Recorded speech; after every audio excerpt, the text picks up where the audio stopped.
विविध भारती पुणे ठळक बातम्या. मुख्यमंत्री उद्धव ठाकरे यांच्या उपस्थितीत काल एमआयडीसी आणि विविध कंपन्यांच्या दरम्यान सामंजस्य करारावर स्वाक्षरी करण्यात आली. 15 कंपन्यांमार्फत जवळपास 35,000 कोटींची गुंतवणूक राज्यात होत आहे. यामुळे सुमारे 23,000हून अधिक लोकांना रोजगार उपलब्ध होणार आहे.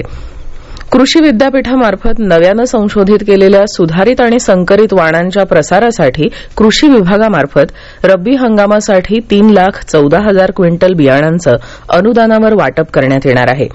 त्यासाठी 62 कोटी 79 लाख रुपयांची तरतूद करण्यात आली आहे, असं कृषी मंत्री दादा भुसे यांनी काल सांगितलं. पुण्यातील आयुका अर्थात आंतरविद्यापीठीय खगोलशास्त्र आणि खगोल भौतिकी केंद्रामध्ये दरवर्षी आयोजित होणारा पुलत्स्य विज्ञान महोत्सव यंदा मात्र कोरोनाच्या पार्श्वभूमीवर 7 ते 8 नोव्हेंबर दरम्यान ऑनलाईन साजरा होणार आहे.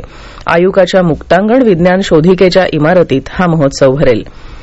केंद्रीय निवडणूक आयोगानं महाराष्ट्र विधान परिषदेच्या 3 पदवीधर आणि 2 शिक्षक मतदारसंघांसाठीच्या निवडणुकीच्या तारखा जाहीर केल्या आहेत. ही निवडणूक 1 डिसेंबरला होणार असून सकाळी 8 ते सायंकाळी 5 वाजेपर्यंत मतदान होणार आहे. मतमोजणी 3 डिसेंबरला होईल. पुणे जिल्ह्यात काल कोरोनाबाधितांच्या संख्येत एका दिवसात 375 नवीन रुग्णांची भर पडली. कोविड-19मुळे काल जिल्ह्यात 31 रुग्णांचा मृत्यू झाला. त्यामुळे मृतांची संख्या आता 6,334 झाली आहे.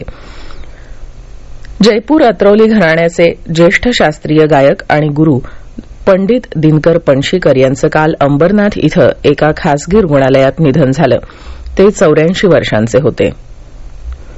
पुणे आणि परिसरात आज आकाश निरभ्र राहील. कमाल तापमान 32 तर किमान तापमान 18 सेल्सिअस राहील.